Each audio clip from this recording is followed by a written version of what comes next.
नमस्कार, मी प्रियांका ठाकूर. सुखी जीवनाचा मंत्र या विशेष कार्यक्रमात आपल्या सर्वांचं अगदी मनापासून स्वागत आहे.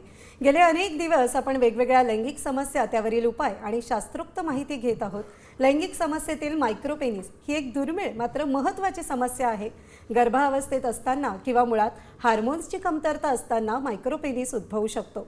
बऱ्याचदा हा आजार जेनेटिकसुद्धा असू शकतो, मात्र यावर खात्रीशीर उपाय आहेत. पण अनेकदा हा काय प्रकार आहे हेच बहुतांश लोकांना माहिती नसते. त्यामुळे आजच्या भागात आपण वैद्यकीय संज्ञेबद्दल अधिक जाणून घेणार आहोत. त्यासाठी तज्ज्ञ आणि नामांकित डॉक्टर विजय दहिफळे या ठिकाणी आपल्याला मार्गदर्शन करणार आहेत. प्रेक्षकांच्या प्रश्नांना सर उत्तरही देतात. त्यामुळे कार्यक्रमाच्या सुरुवातीस डॉक्टर विजय दहिफळे यांच्याविषयी जाणून घेणार आहोत एका व्हिडिओच्या माध्यमातून.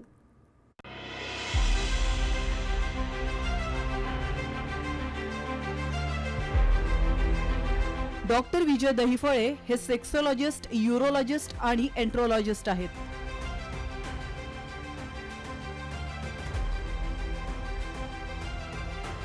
डॉक्टर दहिफळे यांचं क्लिनिक औरंगाबाद, हैदराबाद, दिल्ली, पुणे, नवी मुंबईतील नेरूळ, दादर, अंधेरी, कल्याण, नाशिक, अहमदाबाद आणि दुबईत देखील आहे. डॉक्टर नेहमीच देश विदेशात सेमिनार आणि कॉन्फरन्ससाठी जात असतात.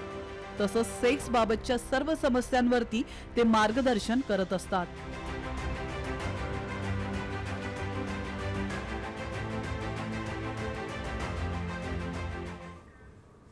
डॉक्टर, साम टीव्हीच्या स्टुडिओत आपलं मनापासून स्वागत आहे.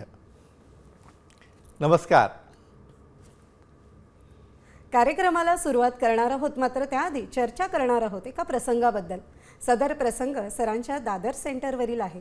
दादर ओपीडीला एक 50शीतील गृहस्थ आलेले. आपल्या साम टीव्हीवरील सुखी जीवनाचा मंत्र या शोचे ते रेग्युलर दर्शक. ते म्हणाले, सर मी खूप जास्त टेन्शनमध्ये आहे. आमच्या घरातील वातावरण हल्ली खूप बिघडत चाललेले आहे. माझी मुलं मोठी झाली आहेत, कॉलेजला जातात, पण आमच्या दोघातील भांडणांमुळे त्यांच्या मनावर वाईट परिणाम होईल अशी भीती मला वाटते. कारण अशा प्रकारे त्यांनी रोज जर भांडण पाहिलं तर ते लग्न कसे करतील आणि वैवाहिक जीवन इतके त्रासदायक असेल तर लग्न तरी कशाला करायचे असा गैरसमज त्यांच्या मनात पसरू शकतो. म्हणून मी बऱ्याचदा बायकोला सांगतो की मुलं घरात असताना असा त्रागा करू नको. पण अनेकदा मला असे वाटते की ती मुद्दाम मुलांसमोर मला घालून पाडून बोलते आणि मी कसा वाईट आहे हे मुलांना दाखवण्याचा प्रयत्न करते. सरांनी पुन्हा विचारले, भांडणाचं नेमकं कारण काय आहे? त्यावर ते गृहस्थ म्हणाले, सर मला ऑलरेडी ब्लड प्रेशर म्हणजेच बीपीचा आणि डायबिटीजचा त्रास आहे. माझी ट्रीटमेंट सुरू आहे आणि मला कमजोरी आणि शीघ्रपथनाचा त्रास आहे. त्यामुळे मी रेग्युलर संबंध ठेवू शकत नाही. आणि जर का मी कामानिमित्ताने बाहेर गेलो तर ही सारखी माझ्यावर शंका घेते. तुम्ही माझ्या जवळ येत नाही म्हणजे बाहेर तुमची गर्लफ्रेंड वगैरे आहे की काय असं म्हणत घरी गेलो की खूप डोकं खाते आणि भांडते. त्यामुळे मी डिप्रेशनमध्ये चाललेलो आहे. मला कधी कधी तर घर सोडून जाऊ की काय असे देखील वाटते. पण मुलांकडे बघून मात्र मी थांबतो. मला लैंगिक कमजोरी आली आहे हे काही तिला कळतच नाही आणि मुख्य म्हणजे ती समजूनही घेत नाही. सर तुम्ही काहीही करा पण मला यातून बाहेर काढा, नाहीतर माझं जगून काहीच उपयोग नाही असे म्हणत त्यांना मात्र अश्रू अनावर झाले. ते म्हणाले की माणूस आजाराने नंतर संपेल, पण अशा लैंगिक समस्येमुळे तो आधीच जीवनातून उठेल. सरांच्या आता पूर्ण बाब लक्षात आली होती. सरांनी त्यांना धीर दिला, त्यांचं काउन्सिलिंग केलं आणि मेडिकल थेरपी करावी लागेल असे सांगितले. शिवाय तुम्ही यातून पूर्णपणे बाहेर याल असे आश्वासनही दिले. सरांनी त्यांना 3 महिन्यांची मेडिकल थेरपी सुरू केली आहे. गरज पडल्यास P short therapy, vacuum therapy किंवा पेनाईल इम्प्लांट करू असे देखील सांगितले.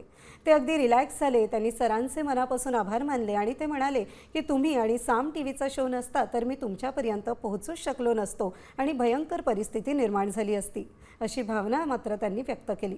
मेडिकल टर्ममध्ये खरं तर या सिच्युएशनला पोस्ट डायबेटिक सेक्शुअल डिसफंक्शन असं म्हटलं जातं.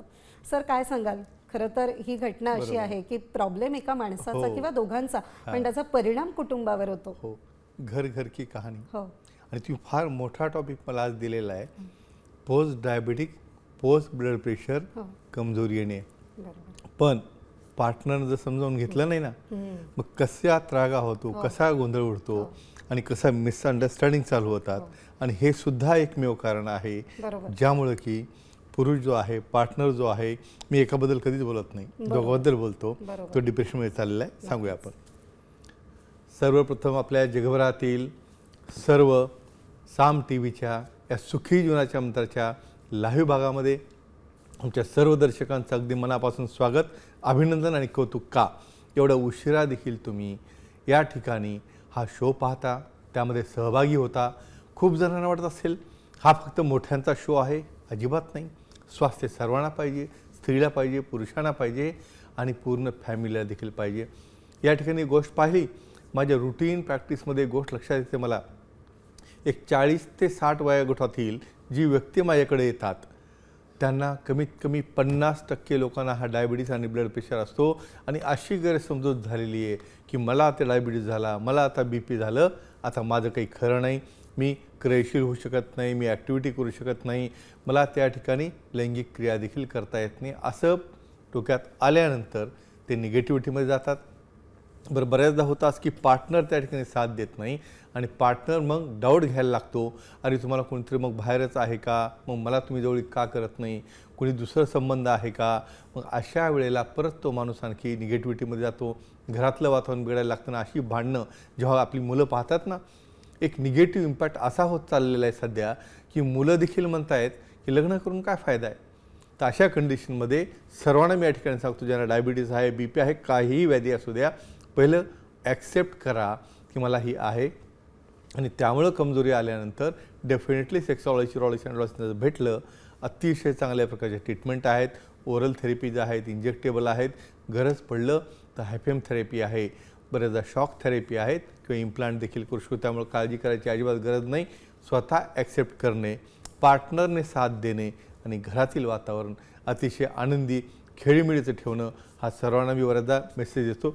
बऱ्याचदा मी काय सांगतो, तुमच्या पार्टनरसोबत किंवा तुमची पार्टनर जी आहे त्यांनी सुद्धा गर्लफ्रेंडसारखं वागावं ना.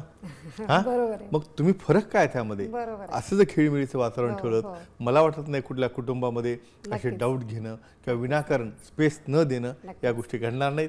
बाकी आपल्या टॉपिकमध्ये आपल्या दर्शकांनाही सहभागी करूया. नक्कीच डॉक्टर, मला असं वाटतं की आपण जे म्हणालात अतिशय महत्त्वाचं आहे. यामध्ये संवाद देखील होणं फार महत्त्वाचं आहे. नक्कीच. सुखी जीवनाचा मंत्र या कार्यक्रमात तुम्ही देखील सहभागी होऊ शकता आणि सरांना थेट प्रश्न विचारू शकता. मात्र त्यासाठी आमचा स्टुडिओ क्रमांक लिहून घ्या, 02241106110. सर, आपल्याला फोन येतील, आपण कार्यक्रम सुरू करणार आहोत. आपल्याला कोमल गव्हाणे अहिल्यानगरहून जोडल्या गेलेल्या आहेत, त्यांच्याशी आपण घेऊया आपण. नक्कीच. नमस्कार कोमलजी, विचारा आपला प्रश्न. नमस्ते सर. नमस्ते जी, बोला. पुरुषांमध्ये नॉर्मल लिंगाची साईज काय असते याबद्दल सांगा सर. अच्छा, म्हणजे तुम्हाला जे आम्ही टॉपिक दिलेला आहे आज, त्यामध्ये मायक्रोपेनिस हा मुद्दाम टॉपिक सर्वांच्या एक प्रकारची मागणी होती, यूट्यूबवर म्हणा, आमच्या फेसबुकवर, त्यामुळे घेतलेला आहे. त्यामुळे नॉर्मल काय हे जोपर्यंत कळणार नाही तोपर्यंत आता ॲबनॉर्मल काय, व्याधी काय, कसं कळेल. खूप खूप छान आणि सुंदर प्रश्न, दिव्या उत्तर तुम्हाला. बघा, आजचा टॉपिक हा 50% लोकांची डिमांड, म्हणजे मायक्रोपेनिस म्हणजे काय, नॉर्मल म्हणजे काय, ॲबनॉर्मल म्हणजे काय, कोण डिस्कस करत नाही. सांगूया आपण. मित्रांनो, या ठिकाणी एक गोष्ट महत्त्वाची लक्षात ठेवा, तुमचा शरीराचा प्रत्येक अवयव, प्रत्येक भाग हा तुमचा आहे. एक लैंगिक स्वास्थ्य काळाची गरज या विषयावर मी नेहमी का बोलतो, काही कारणामुळं त्या ठिकाणी तुमचे जे पर्सनल प्रॉब्लेम आहेत किंवा तुमचा जो अवयव आहे त्यावर तुम्ही बोललं जात नाही. पण मुलं मोठी झाल्यानंतर बरेच जण मला लग्न करायचं नाही किंवा मला त्या ठिकाणी परफॉर्मन्स होणार नाही, मग माझी पार्टनर मला काय म्हणेल, मी फार जाडा लिस्ट आहे, तेव्हा माझं लिंगच बाहेर दिसत नाही. मग त्यामुळं बरेच तर अडल्ट अशी, म्हणजे 50 नंतरची लोक अशी येतात की माझं लिंग त्या ठिकाणी युरिन करण्यासाठी देखील बाहेर येत नाही. मग नॉर्मल कशाला म्हणायचं, दाखवायचं कोणाला. नॉर्मली महत्त्वाचं सांगतो मित्रांनो तुम्हाला, या ठिकाणी स्ट्रेच पेनाईल लेंथ, म्हणजे तुमच्या हाडाच्या भागापासून तुमचा लिंगाचा आकार जर स्ट्रेच केला तर 5.5 इंचापर्यंत जी लेंथ होत असते ते नॉर्मल लेंथ असते आणि त्याच वेळेला गर्द जी आहे ती 2 इंचापर्यंतची असते. आणि त्याच ठिकाणी शिथिल असताना त्यामध्ये जर एखाद्या कंडिशनमध्ये ती लेंथ 2.5 इंचापेक्षा जर छोटी असेल तर त्याला मायक्रोपेनिस असं म्हणतात, छोटं लिंग असं म्हणतात. आणि त्याला घाबरू नका, डिप्रेस होऊ नका, तज्ज्ञांना भेटा, अतिशय चांगल्या ट्रीटमेंट आहेत, तुम्हाला रिझल्ट देखील त्यामध्ये चांगला मिळेल. बरेच जण या व्याधीमुळे डिप्रेशनमध्ये जातात. बघा मुलांना सर्व अवस्थेत लावणं आवश्यक आहे. नक्कीच. प्रौढावस्था आहे, नक्कीच. नंतर अडल्ट आहे, एजिंगमध्ये आहे, तर हे सर्व गोष्टी त्यांना माहीत असणं आवश्यक असतं. नक्कीच नक्कीच आणि ते फार महत्त्वाचं हो. देखील आहे. डॉक्टर, पुण्याहून पूनमजी आपल्याशी जोडल्या गेलेल्या घेऊया आहेत. आपण. या. नक्कीच. नमस्कार पूनमजी, आपला प्रश्न विचारू शकता. नमस्कार सर. नमस्ते जी, बोला. तर मायक्रोपेनाइल म्हणजे काय त्याबद्दल माहिती सांगा. अच्छा अच्छा, म्हणजे आज आमच्या टॉपिकच्या अनुषंगाने याचे प्रकार काय, मायक्रोपेनिस काय, ते का होत असेल, याला सर्व शंका उपलब्ध झाल्या असतील आणि तुमचं देखील अगदी मनापासून अभिनंदन. कारण हा प्रश्न जरी आपल्या पार्टनरसाठी असेल, अहो तुम्ही विचार करा, लहान जन्माला आलेल्या मुलापासून देखील आणि वयोवृद्ध होईपर्यंत त्यामध्ये जे बदल होत असतात ते समजले पाहिजे आणि या तुमच्या प्रश्नामुळे उत्तर देता येईल. पहा, हा टॉपिक मी काय एवढं इलॅबोरेट करून सांगतोय हो. की साधा विचार करा, डिलिव्हरी झाल्याबरोबर हं. काय पाहतात, मुलगा आहे का मुलगी आहे. का मुलगी आहे? मग ते नॉलेज जर तुम्हाला नसेल तर मला काही सांगता येईल का? सांगूया आपण. मित्रांनो, मायक्रोपेनिस त्या नावामध्येच येतं की प्रत्येक व्यक्तीची बॉडी आहे, बांधा आहे, हाईट आहे, उंची आहे, त्याप्रमाणेचा ऑर्गन बनलेला असतो. बऱ्याचदा काय होतं, हायपोगोनॅडोटॉपिक हायपोगोनॅडिझम म्हणजे जेव्हा गर्भवती असतानाच काही कारणामुळे बाळाला जर हार्मोन्स बरोबर नाही मिळाले तर त्या लिंगाची ग्रोथ होत नसते. मग काय होतं डिलिव्हरी झाल्यानंतर, मग आपण जेव्हा तो ऑर्गन पाहतो काही वेळेला इतका ॲम्बिग्युअस म्हणजे इतका तो छोटा असतो की काही जणांना तो मुलगा आहे का मुलगी हे देखील कळत नाही. मग पॅरेंट्स घाबरून जातात, नातेवाईक घाबरतात, पण असं करायची गरज नसते. मायक्रोपेनिस म्हणजे स्ट्रेस पेनाईल लेंथ ही 2.5 इंचापेक्षा जर का लहान असेल अडल्टमध्ये आणि त्याचबरोबर लहान बाळांमध्ये 1.25 इंचापेक्षा म्हणजे इन्फंट जन्मल्याबरोबर 1.25 इंचापेक्षा जर लहान असेल अशा केसला आपण मायक्रोपेनिस म्हणतो. आणि हे नुसतं लेंथवर नाही, गर्थसुद्धा त्यामध्ये महत्त्वाची असते, त्याचा शेप महत्त्वाचा असतो, त्याचं अँग्युलेशन महत्त्वाचं असतं. आणि अशा केसमध्ये वय जसं जसं वाढत जातं त्या पद्धतीने त्यामध्ये साईजमध्ये बदल होत असतात. आणि आपल्या चर्चासत्रामध्ये आपला एवढा शो पूर्ण आहे, आपण डिस्कस करणार आहोत. नक्कीच हो. नक्कीच. म्हणजे मला असं वाटतं की हे अगदी सुरुवातीपासून हो. प्रौढावस्थेपर्यंत तुम्ही सगळंच विश्लेषण नक्कीच केलेलं आहे. नक्कीच. आणि तुमचा स्वतःचा ऑर्गन आहे ना हो, मग यामध्ये तुम्हाला न्यूनगंड त्या ठिकाणी ठेवला हो. तर तुम्हीच डिप्रेस व्हाल, हो, नक्कीच. तुम्हालाच कळणार नाही काय करावं. नक्कीच. म्हणून अशा कंडिशनचं समुपदेशन होणं नक्कीच सायंटिफिक महत्त्वाचं आहे. दृष्टीनं अतिशय आवश्यक आहे आणि हा लैंगिक शिक्षणाचा भाग आहे. नक्कीच नक्कीच. डॉक्टर अहिल्यानगरहून प्रदीपजी आपल्याशी जोडले गेलेले खूप छान. आहेत. घेऊया. नक्कीच. नमस्कार प्रदीपजी, आपला प्रश्न विचारू शकता. नमस्कार डॉक्टर. नमस्ते जी, बोला. डॉक्टर, नवजात शिशू ज्यावेळेस जन्म घेते हा. त्यावेळेस त्याच्या लिंगाची नॉर्मल साईज काय असते याबद्दल माहिती पाहिजे. म्हणजे अतिशय असा सुंदर प्रश्न तुम्ही विचारलेला आहे की सर्वांना तो आनंद होतो की बस मुलगा झाला की मुलगी झाली, पण ते नॉर्मल आहे का किंवा त्याची साईज वेगवेगळ्या वयात काय असते सांगूया तुम्हाला. बघा, आपल्या डिस्कशनला कास पकडून हो, आपण सर्व अगदीच. उत्तर देतोय. नक्कीच. तर आता मी टप्प्याटप्प्यामध्ये काय बदल होतात सांगूया आपण. तुम्हाला आश्चर्य वाटेल मित्रांनो की डिलिव्हरी झाल्यानंतर देखील 1 वर्षापर्यंत म्हणजे बाळ बाहेर आल्यानंतर देखील 1 वर्षापर्यंतची ग्रोथ का वाढत असते, या ठिकाणी टेस्टोस्टेरोन हार्मोनच्या मात्रा जास्त असतात. म्हणून त्या ठिकाणी लिंगाची वाढ ही सतत 1 वर्षापर्यंत डेव्हलप होत असल्यामुळं त्या ठिकाणी नॉर्मल टेस्टिस म्हणजे खाली जे तुम्हाला अंडाशय दिसतात त्याची डेव्हलपमेंट अतिशय महत्त्वाची असते. तर या ठिकाणी स्ट्रेस पेनाईल लेंथ ही तुमची 1.5 ते 2 इंचापर्यंत जन्मल्याबरोबर राहणार. हळूहळू तुम्ही जसं प्रौढावस्थेमध्ये याल तशी लांबी 3.5 ते 4 इंचापर्यंत जाते. आणि अडल्ट म्हणजे जेव्हा तुम्ही 20-25मध्ये जाल, जेव्हा तुम्ही लग्नाळू झालेले असता त्यावेळेस तुमची 5.5 ते 6 इंचापर्यंत लेंथ जाते. आणि परत महत्त्वाचं सांगतो, जसं जसं तुम्ही 40-50 क्रॉस करता हार्मोनल इम्बॅलन्स झाल्यामुळं परत लिंग श्रिंक व्हायला लागतं, साईज लहान व्हायला लागते, डायबिटीज बीपीमुळे ते कोलॅप्स व्हायला लागतं. मग या ठिकाणी मेंटेनन्स लागतं आणि या ठिकाणी तज्ज्ञांना जाऊन भेटणं अतिशय आवश्यक असतं. का? कारण तुमचा ऑर्गन हा शेवटपर्यंत तंदुरुस्त आणि सुदृढ राहायला पाहिजे. नक्कीच. मला वाटतं हे काही जणांना काय वाटतं, माझं वय झालं आता मी मुलं मोठी झाली. अहो, तुमचा ऑर्गन शेवटपर्यंत बाकीची कामं आहेत ना, नक्कीच, नक्कीच. मूत्रविसर्जन आहे, हो, हो. त्या ठिकाणी टिश्यू जाणं आहे, डेड टिश्यू जाणं आहे, टॉक्सिन जाणं आहे, बरोबर. यासाठी त्याला मेंटेन ठेवायला लागतं. आणि आपल्या शारीरिक स्वास्थ्याचं ते एक फार महत्त्वाचं ग्लँड म्हणून इंडिकेटर आहे. नक्कीच, मला वाटतं हा दुसरा अर्थ खूप कमी जणांना माहीत असेल. नक्कीच नक्कीच. हा. डॉक्टर, ठाण्याहून अश्विनजी आपल्याशी जोडले गेलेले आहेत. खूप छान. घेऊया. नमस्कार, विचारा आपला प्रश्न. नमस्कार सर. नमस्ते जी, बोला.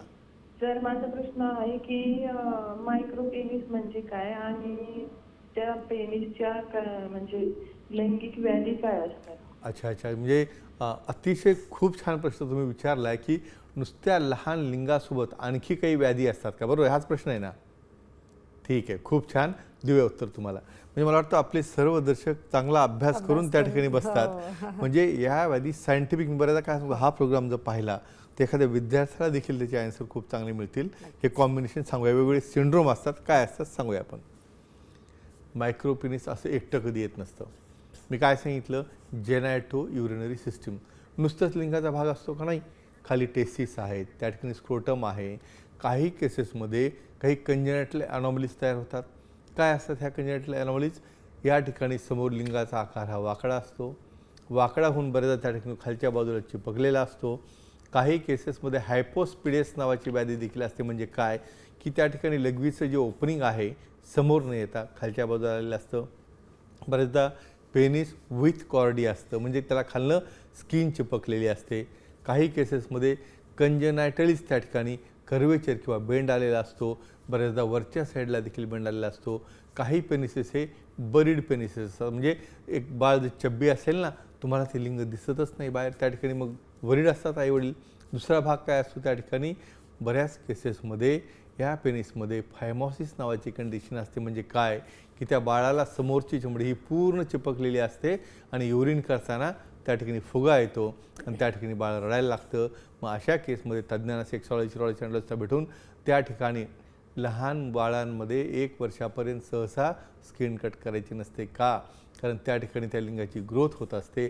फक्त त्या ठिकाणी डायलेटेशन करून तुम्ही रस्ता जर त्याला ओपन केला तर ती व्याधी त्यातनं नक्कीच सॉल्व्ह होते. तर अशा प्रकारे वेगवेगळ्या व्याधी, बरेचदा अनडिसेंडेड टेस्टिस, म्हणजे काही जणांमध्ये फक्त लिंगाचा भाग तुम्हाला दिसतोय पण खाली स्क्रोटम दिसत नाही, हेमिस्क्रोटम असतं. किंवा बऱ्याचदा अंडाशयामध्ये अंडाशय किंवा ते टेस्टिस त्या ठिकाणी आलेले नसतात. अशा केसमध्ये आपण अनडिसेंडेड टेस्टिस असं म्हणतो. खरं म्हणजे असं डिस्कस करायला गेलं खूप व्याधी आहेत, पण अशा व्याधी असोसिएटेड असतात. ते डायग्नोज करणं, आणि पहिला डॉक्टर कोण असतो समू? पहिले डॉक्टर पॅरेंट्स असतात. त्या मुलाला डिलिव्हरी झाल्यानंतर घरी जर बाळ झालं तर पाहणारे आई वडील आहेत. आणि अशा केसेस मी पाहिलेल्या आहेत. इव्हन लग्नापर्यंत जाईपर्यंत काही जणांना हे माहीत नसतं. लग्न होतं, आता एखादी स्टोरी नंतर घेईन मी, पार्टनर सांगते की तुम्हाला त्या ठिकाणी टेस्टिस नाही, मग त्यामुळे भांडणं, मग बिनसणं, मग ते आई वडिलांना हां की तुम्ही मला वेळेच का नीट नाही केलं. म्हणून हे प्राथमिक ज्ञान असणं आवश्यक आहे. नक्कीच नक्कीच. डॉक्टर, यालाच धरून माझा एक वेगळा आपल्यासाठी एक प्रश्न आहे. 50 नंतर बऱ्याच जणांना खरं तर पायरॉनिस डायबिटीज हा एक वेगळा प्रकार असतो, यामुळे कमजोरी येत असते. त्यावर आपण काय उपाय करू शकतो? म्हणजे ह्या लिंगाच्या व्याधीच्या अनुषंगानं पेरॉनिस डिसीज हा काय आहे सांगूया आपण. मित्रांनो, अतिशय लहान लहान गोष्टी आहेत ज्यामध्ये तुम्ही दुर्लक्ष करता. अहो, तुमच्या कधी हाताचं फ्रॅक्चर झालं, कधी पायाचं झालं, घरात लपून बसता का? नाही ना. काही कारणामुळं ॲक्टिव्हिटी करताना बऱ्याचदा पार्टनरकडनं रॉंग हिटिंग झालं, त्या ठिकाणी एक फ्रॅक्चर होत असतं तुमच्या अवयवाचं. आणि फ्रॅक्चर झाल्यानंतर तुम्ही तसंच लपून ठेवता की कोणाला दाखवणार, काय करणार? अहो, सगळ्या गोष्टींना ट्रीटमेंट आहे. मग रॉंग पोझिशनमध्ये ते बेंड होतं, वाकडं होतं, त्या ठिकाणी गाठ यायला लागते, हाडगाठ बनते. स्पेशली जे डायबिटीसवाले आहेत ना, त्यांना काय होतं माहिती का, मायक्रो रप्चर होऊन त्या ठिकाणी गाठी बनायला लागतात. मग ह्या गाठी दुखतात आणि अशा वेळेला क्रिया करताना स्वतःलाही पेन होतो, कमजोरी येते, किंवा बऱ्याचदा पार्टनरला देखील त्या ठिकाणी पेन आलेला असतो. युरिन करण्यासाठी देखील अडचण येत असते. यालाच म्हणतात पेरॉनिस डिसीज. सहसा इनिशियल एकदम प्राथमिक अवस्था असेल तर त्यावरती थोडीफार मेडिसिन काम करतील, पण सेक्सॉलॉजी नॉलेज भेटवून त्या ठिकाणी गाठ बनलेली असेल आणि बेंड असेल तर अशा केसमध्ये त्या ठिकाणी P shot therapy, cellular therapy, shock therapy, HIFEM therapy किंवा गरज पडल्यास सर्जरी करून त्या ठिकाणी एक्सिजन केलं जातं. आणि बोव्हाईन पेरिकार्डियल गाफ देखील वापरला जातो, किंवा फार गरज पडली तर पेनाईल इम्प्लांट देखील त्या ठिकाणी वापरलं जातं. म्हणून मित्रांनो, कुठल्याही व्यक्तीने अशा प्रकारच्या ॲबनॉर्मल गाठीला, वाकड्या लिंगाला किंवा त्या ठिकाणी काही व्याधी आढळली, घाबरू नका, भिवू नका, तज्ज्ञांना भेटा, सेक्सॉलॉजी चॅनलचा भेटा, तुम्हाला नक्कीच त्या ठिकाणी चांगला रिझल्ट मिळेल. नक्कीच नक्कीच. डॉक्टर, अतिशय छान आणि उपयुक्त माहिती आपण या ठिकाणी दिली. मात्र आता आपण कार्यक्रमाच्या अगदी महत्त्वाच्या भागात आलेलो आहोत, ते म्हणजे भाग्यवान विजेता. क्विज टाईम सांगूया आपण. नक्कीच. अनिल पाटील साताऱ्याचे मागच्या वेळेस विजेते आपल्या सेंटरला आले. त्यांनी प्रोटीन घेतलं, गिफ्ट घेतलं. स्पेशली त्यांना दादर सेंटर आपलं पाहायचं होतं. त्या ठिकाणी त्या सेंटरला त्यांनी व्हिजिट केली, आनंद व्यक्त केला. ज्या सर्व प्रकारच्या नवनवीन फॅसिलिटी आहेत, त्या ठिकाणी हायफेम थेरपी आहे, त्या ठिकाणी वेव्ह थेरपी आहे, या सर्व ठिकाणी पाहून त्यांनी आनंद व्यक्त केला. आणि अशाच पद्धतीने तुम्हाला देखील गिफ्ट जिंकायचं असेल तर चिठ्ठी काढायला लागेल. आता घ्या तुम्ही चिठ्ठी पहा, मिक्स करा, बघूया आता आपण कोण आहे ते विजेता. आणि त्याप्रमाणे नक्कीच आपल्याला त्याला बक्षीस देता येईल, पुस्तक देता येईल. आणि आपण नवीन गोष्ट आणखी सांगतो मी, आपण प्रोटीन द्यायला सुद्धा सुरू केलेलं आहे. तर या मित्रांना प्रोटीन देखील गिफ्ट देण्यात येईल. पाहूया आता आपण कुठे गेलो होते या ठिकाणी. चला आपण गेलो आता लातूरला. नरसिंग सारोळे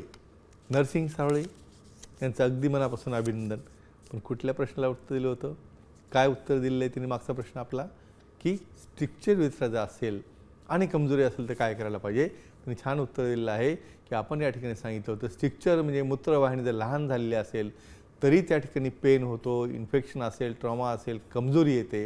आणि अशा केसेसमध्ये एंडोस्कोपीद्वारे आपण जर त्याला ओपन केलं तर परत मूत्रमार्ग पूर्वत होतो. आणि मेडिसिन आहेत, मेडिसिन काम नाही घेतं, पी शॉट आहेत किंवा शॉक थेरपीने त्याला ओके करता येतं. खूप छान उत्तर दिलं आहे तुम्ही. आणि अशाच प्रकारे तुम्हाला देखील सहभागी व्हायचं असेल तर आता प्रश्न विचारायला लागेल. तर इथे गुरुवारपर्यंत तुम्हाला उत्तर द्यायचं आहे. डायरेक्ट फोन करा, टेक्स्ट करा, मेसेज करा किंवा आमच्या टीमला बोलू शकता. त्या ठिकाणी कमजोरीसोबत जर लिंगातील वाकडेपणा असेल, पेरॉनरी डिसीज असेल तर काय करायला पाहिजे, तर तुम्हाला हे उत्तर द्यायचं आहे.